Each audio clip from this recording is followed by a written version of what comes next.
Hello and welcome to the Sponsor-Driven podcast. My name is Nico, and each week I sit down with people from across the world of motorsport, from competitors chasing their dreams on track to the brands, sponsors, and people behind the scenes who make it all possible. Sponsor-Driven is all about giving drivers more exposure and connecting them with fans and sponsors. This podcast is an extension of that mission, helping competitors share their journey, giving brands a platform to showcase their support, and inspiring the next generation of talent. You can listen to the podcast on all major platforms and also watch every episode on YouTube.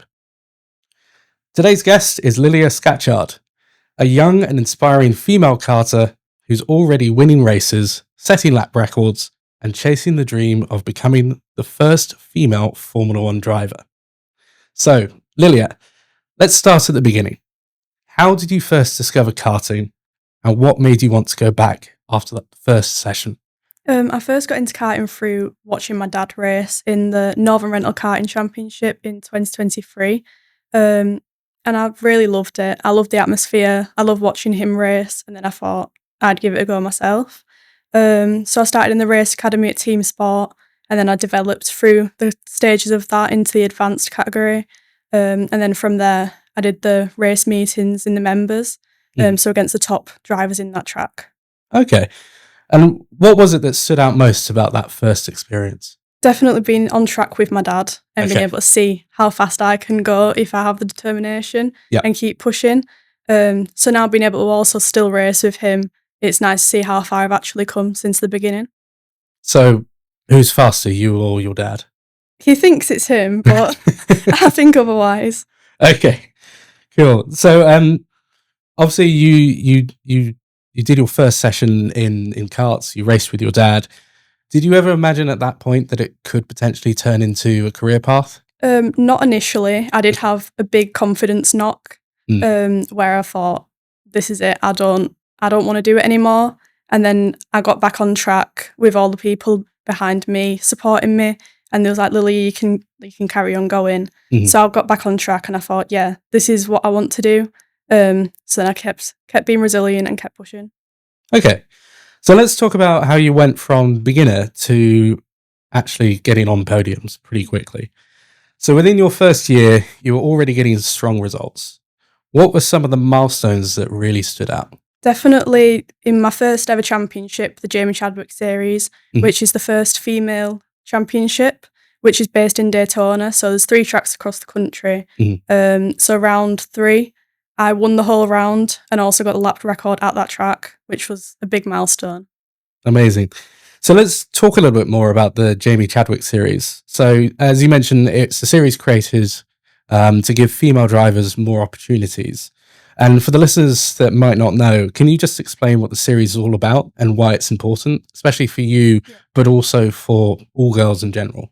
So it was established by Jamie Chadwick to obviously get more exposure to females in motorsport. So usually when I'm racing, I'm the only girl in like the whole category. So it was lovely to be able to race with another group of girls who are also wanting to get that exposure. And obviously with it being built by Jamie Chadwick, you also get the opportunities alongside that. So last year I got to go to Williams HQ to do a Q&A with Jamie Chadwick, which was great. And then it had all the exposure on social media, which also helped bring more sponsors and support to me. Oh, fantastic. Yeah. So within the Jamie Chadwick series, you actually had a pretty big moment. So you mentioned the winning rounds at Daytona Tamworth and setting that lap record. So what do you remember in particular about that race that was really working for you? I do remember that track clicked with me, which is quite rare because we live quite far away from most tracks. So I don't really get the practice in. I had been to that track 2 times before that round, which is a lot less than other people that I'm competing with. But because it clicked, I seemed to be able to push a lot more in that round, which obviously came along with the lap record and winning the whole round. Okay. And did that result change how you saw yourself as a competitor? Yeah, definitely. I did struggle a lot with my confidence before that round. And then after I came off track and I didn't actually know that I had got the lap record until everyone came over and was like, oh my God, you've just beaten the lap record by 7/10, which is quite a lot in racing terms. And it was then that I realised I can actually achieve a lot more than what I initially expect.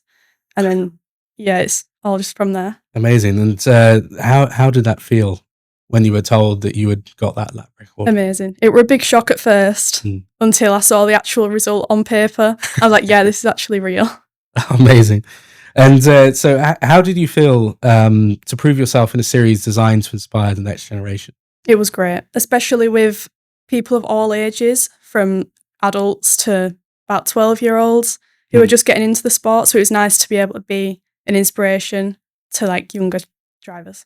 Yeah, it's because it's a big range of age groups, isn't it? So it's not just about people your age. It's also from what age can people start karting? I think the minimum is 6-year-old, so quite young. Yeah. And then obviously there's no limit to the ages after that. And is that within the Jamie Chadwick series or just in general? When I did it last year, it was limited to, I think, 12 plus. 12 plus, okay. And then this year they've established more categories. So they've got juniors and seniors, and it's a bigger range this year. Fantastic. And so what opportunities have opened up as a result of you participating in the Jamie Chadwick series?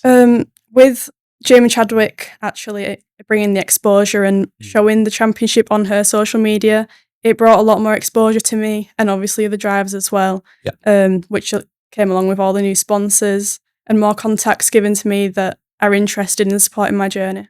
Fantastic.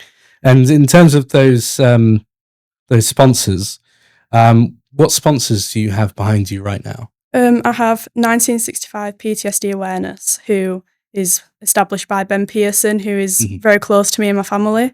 It brings more recognition to PTSD and mental illnesses, which obviously is a big factor in many people's lives, including mine, because as I've grown up, it has been a big factor with my family and it is very important to me. I've also got Retro JCB Buntons, who focus on restoring vintage retro tractors and diggers. Oh, okay. And then I've got Sightwatch, which is like a surveillance. They help with CCTV on properties and obviously preventing crimes. And I've got Seed Data, which focuses on looking at data to build businesses and companies and bring more exposure to them. Okay. They've all been a big help. And Susan McFarlane, who is she's the CEO of Seed Data. She is herself a female, one of the only females in her industry, and a biggest inspiration to me, seeing how far she's come to be one of the top in her industry, and hopefully I can be as well. Amazing. And so how did these opportunities come about? Did you approach them or did they approach you? How did that work? With most of them, it's them approaching me. So when I've been racing or watching a race, obviously I've approached them to say, look, I am a racer. I'm one of the only females in my category, and then they've then come back to contact me further on in the line to say we are interested in supporting you and obviously funding your journey. Amazing. And so what does that support mean for you in terms of racing? It is very important because I myself know that if I didn't have this funding, I wouldn't be able to race, with financial aspects being a big factor with motorsport and how difficult it is for some people to find the funding, which I do know a lot about because there has been times where I have really struggled to find the funding to keep racing. Okay. So probably worth mentioning that obviously motorsport is a very expensive sport. Right now you're in karting. Obviously as you progress through the different championships, it's only going to get more and more expensive. In terms of karting and where you're at right now, is it possible to give us a breakdown of the costs involved in racing at this level? Yeah. One race weekend, so across 3 days, you have free practice on the Friday, heats and qualifying on the Saturday, and then the finals on the Sunday. So with all the maintenance and costs of fuel, travel costs, hotels, and all like the spares, if you have any damage on the car, it does come up to about £1,500 just for that 3 days. So it is quite expensive if you add it up across the whole season. Yeah, and it's not just things like the equipment, tyres, it's also things like travel and entry fees. How do these costs shape the importance of finding sponsors and getting support from other people? It is very big. with the amount of money that is spent, it's quite difficult to store the money because obviously it does go very quick, which is quite bad, but obviously you've got to expect that when you're racing at this sort of level. Yeah. Okay. And do you think most people realize what it takes to financially compete? Obviously, there's people, that go karting at the weekend and want to become a racer. Do people realize just how expensive it can be? It is. Well, not many people do realise it until you're actually in the situation. So when I'm racing against people with a lot bigger budget than me, which it does show in the results because the people with a bigger budget do typically do a lot better. And because we're so limited with the funding, it does show because obviously they've got a lot more resources and a lot better equipment than us. And do you struggle with the financing at the moment, or is this something that is going to become more apparent the higher level you get? We are really lucky with the funding that we have at the moment. But obviously, as I'm improving and as I'm getting to bigger levels, it does get more difficult as I go. Okay. And let's talk about one of your biggest sponsors today. You've got a connection to Mercedes, don't you? Yeah. How did that connection come about? So my dad's granddad, so my great granddad, he opened the first Mercedes dealership in the UK, which is a big thing. Yeah, and it's a great contact to have, obviously being so close to my family. So yeah, it's a great contact to have. So this connection that you've got with Mercedes, it's not a financial one, is it? It's just more, it's someone you know in the family. You mentioned about your granddad. Was it granddad or great granddad? Great granddad. Great granddad. Yeah. Great granddad opening up that first dealership in the UK. Obviously, a big connection to the brands of Mercedes, but it's not a financial backing, is it? No, it's mostly just obviously the connections with Mercedes, which is a big connection. Yeah. So it's nice to have that big name behind me and my journey as well. Fantastic. And having that connection can be quite powerful in terms of getting other sponsors. Some sponsors would love to have the name against the brands of Mercedes. Have you found that that's worked quite well for you in terms of gaining sponsorship, or has it been quite difficult? It has been quite difficult. We realised that because I had the name Mercedes behind me, a lot of sponsors they thought that it was financially. And obviously when you think someone's got Mercedes, a lot of money's coming in, which wasn't really the factor. It was more just the support that it was giving me. So we realised that having Mercedes did actually come with a lot of struggles to get more sponsors as well. Alongside Mercedes, you've also joined the sponsor-driven platform to connect with your fans and to potentially gain more sponsors. How do you think the platform will help you connect with those fans and sponsors? It definitely does bring a lot more exposure. I have noticed that I've got a lot more engagement in my social media since I've joined the platform. Okay. And obviously opportunities like this, which are really good to bring more engagement to me. Okay. And what would you say to other competitors who are thinking of joining the platform? Definitely give it a go. It can bring a lot of opportunities. It's a great platform to get more engagement. Fantastic. And in terms of the people listening, whether they're fans or brands, what's the best way that they can support you? Definitely, even just being on social media, leaving a message, it obviously brings my confidence up and helps me push more. And then also the financial aspect of it as well. Fantastic. Okay. Let's switch gears and talk about life off of the track. So away from karting, what do you enjoy doing? I have spent around 6 years horse riding, which was a big part of my life until my dad came back with racing. And then I was like, yeah, I might give it a go. So there were 6 months where I was doing both, which obviously my parents were like, Lilia, you're going to have to choose one of them or else we're going to go bankrupt. So I sat down with my parents and I thought, yeah, I think racing is the thing that I want to do professionally. Okay. And so was it your dad that was pushing you into karting, or did you feel that you wanted to go into karting just as much as your dad was pushing you? It was both of us, really. Obviously, my dad has the big history of racing and I knew how much it meant to him. And then as I kept getting out on track and improving, I realised, I think I do have a lot of potential and it would be a great opportunity to carry on going.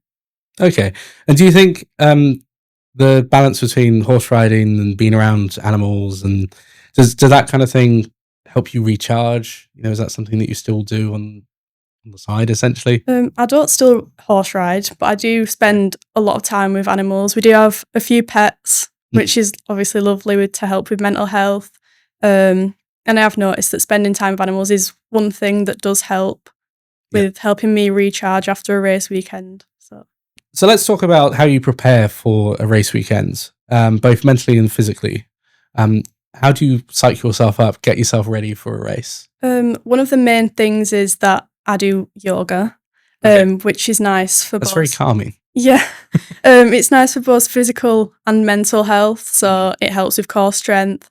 And then also on the mental side, it helps me calm down and properly focus instead of like being really nervous. It does help a lot with calming my mind to get ready for a race weekend. Okay. And do you have any routines or rituals before getting into the cart other than yoga? I do focus a lot on my breath work. So I'll sit in the cart, take deep breaths to properly focus my mind, because I think the worst thing to do is start overthinking everything right before you're about to go out. Yeah. So I try and calm myself down and fully focus on what is going to happen. Cool. And are you one of those people that likes to listen to music before you get in the cart? Yeah. Is there any particular soundtrack that is always getting you pumped, ready to go? So my favourite singer is Del Watergap, which not many people know. I don't know.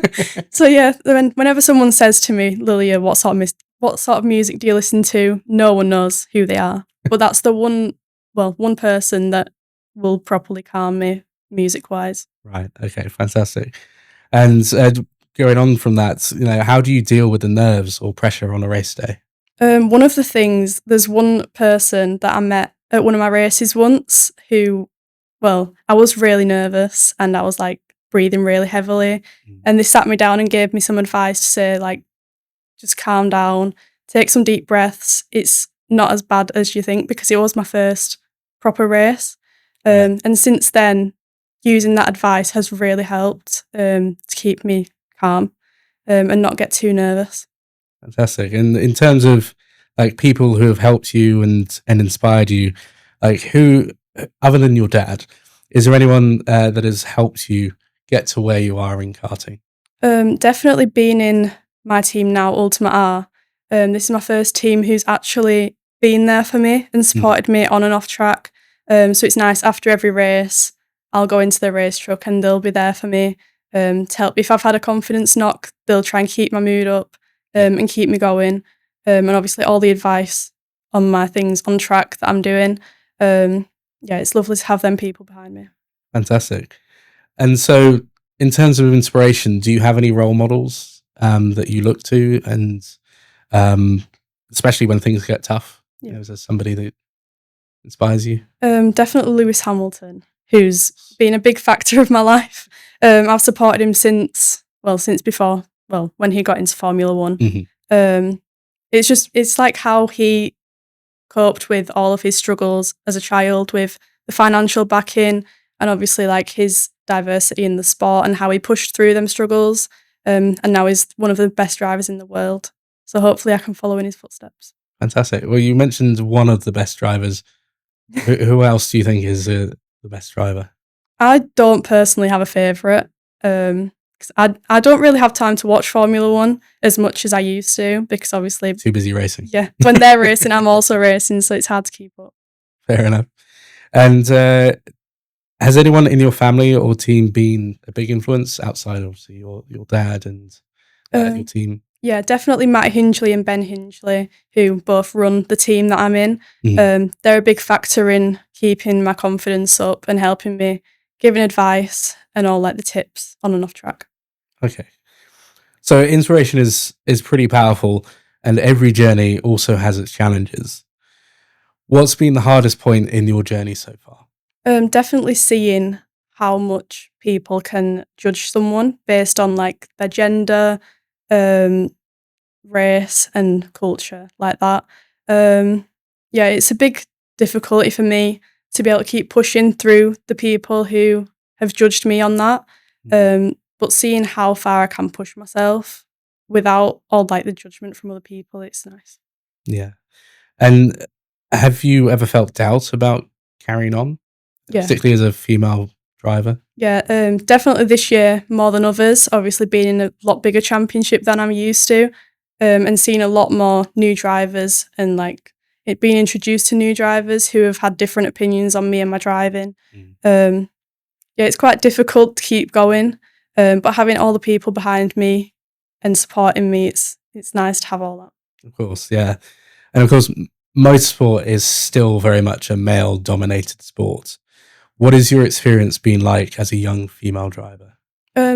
It has been quite tough. I've had races where I've had no judgment, and there's been races where I've had people judging me on and off track. So I've had some people purposefully try and take me out on track just based on my gender, which I have seen on social media as well, where I've seen people that have judged, well, people that I know who have judged girls in motorsport and that don't agree that we should be part of the sport. And you've actually gained some injuries as a result of some of that, haven't you? Yeah. Can you just talk through some of that? It's like how you've managed to push through? Yeah, so this year I've had quite a few injuries. I've spent quite a lot of time in hospital with fractured wrists, fractured ribs, and now I'm off on injury now. I've got about a month left before I can get back out on track, because I'd had a lacerated bowel, so a hole in my intestine, which I did actually push through for 3 days while being on track.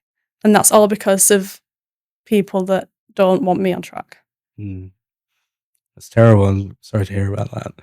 I mean, I was going to say, do you think attitudes are starting to change? It sounds like in certain places it isn't. From my experience in the paddock, depending on which championship you're in, they're very welcoming of female drivers. Has it changed much in karting, do you think? Definitely being in this new championship, it's obviously a new experience for me, but to see how the championship coordinators have gone around the situations and that they're wanting to stop the gender stereotypes and do anything they can to stop me from being treated the way I am. Okay.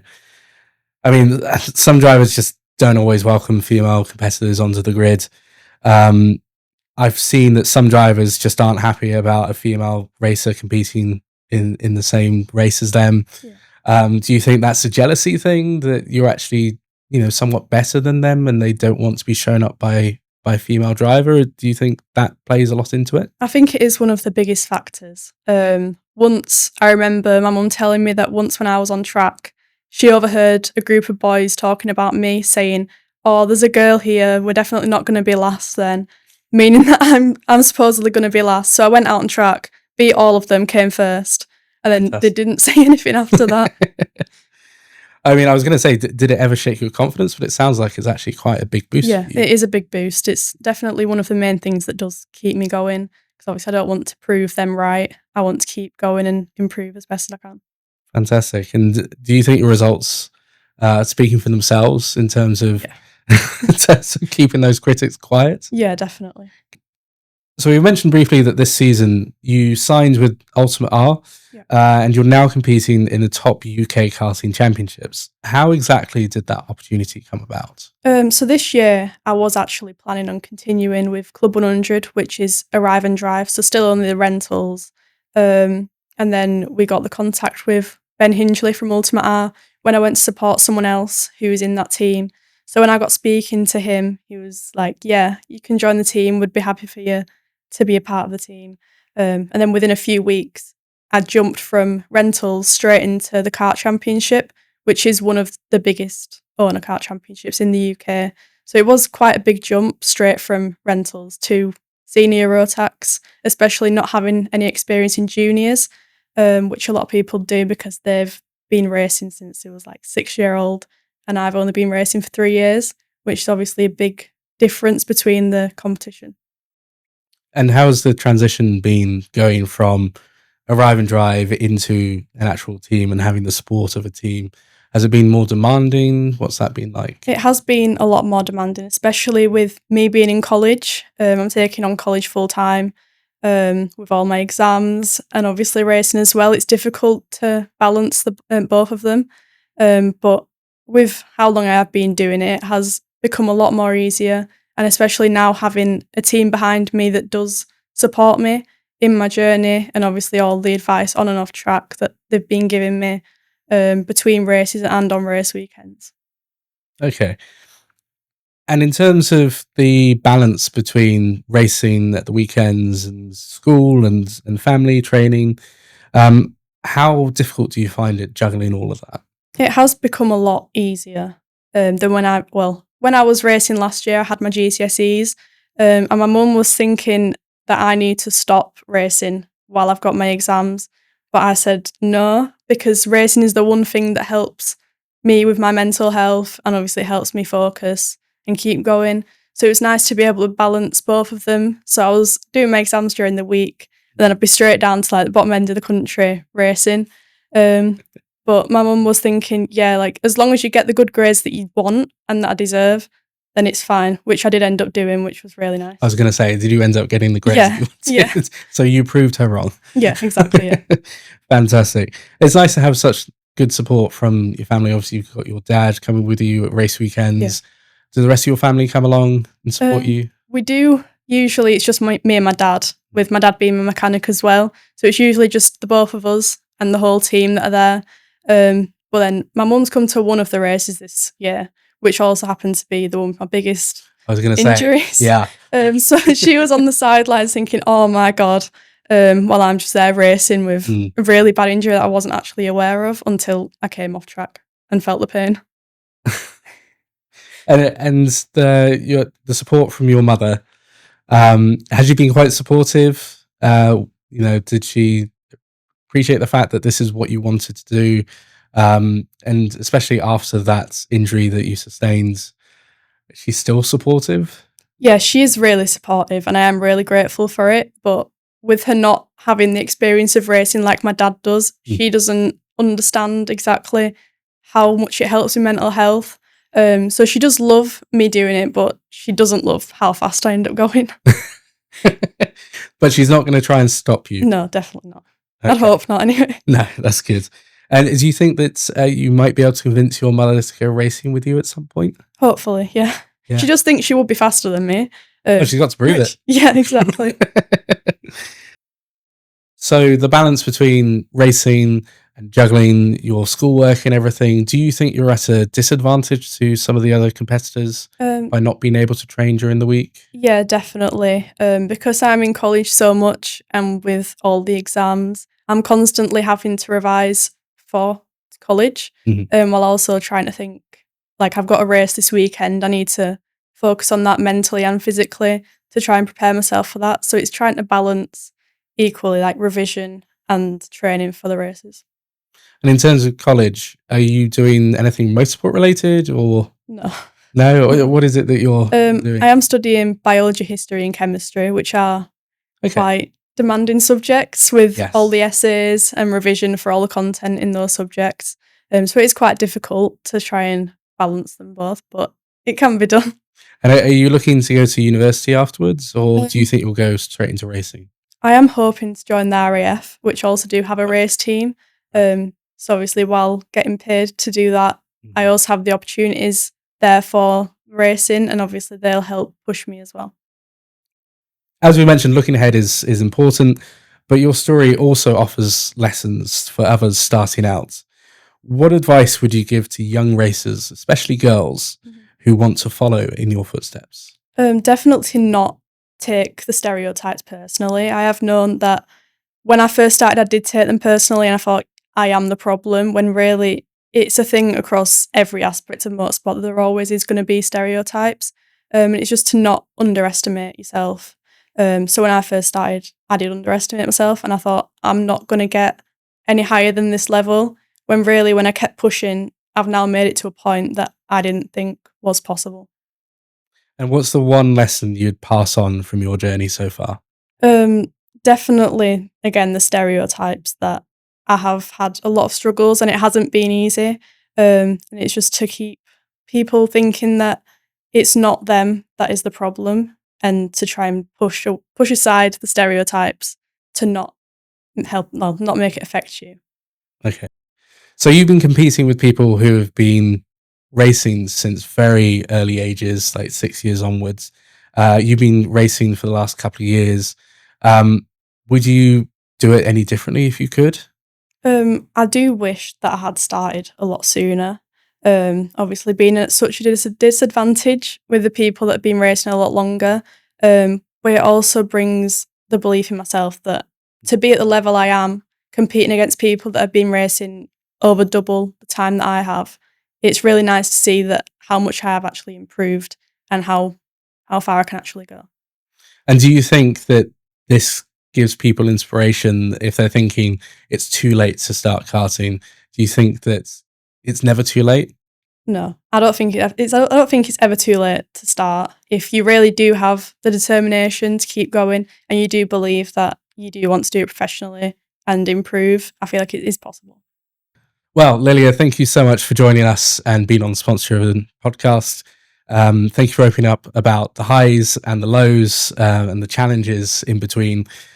From the first karting session in 2022 to race wins, lap records, and now racing with Ultimate R, your story shows what's possible with resilience and determination. To our listeners, you can follow Lilia's journey on Sponsor Driven and support her career directly. And if you're a competitor yourself, we'd love to feature you on the podcast too. Sign up at sponsordriven.com and you could be our next guest. You can find the Sponsor Driven podcast on all major platforms, including YouTube. Thank you so much for tuning in. Until next time, stay driven.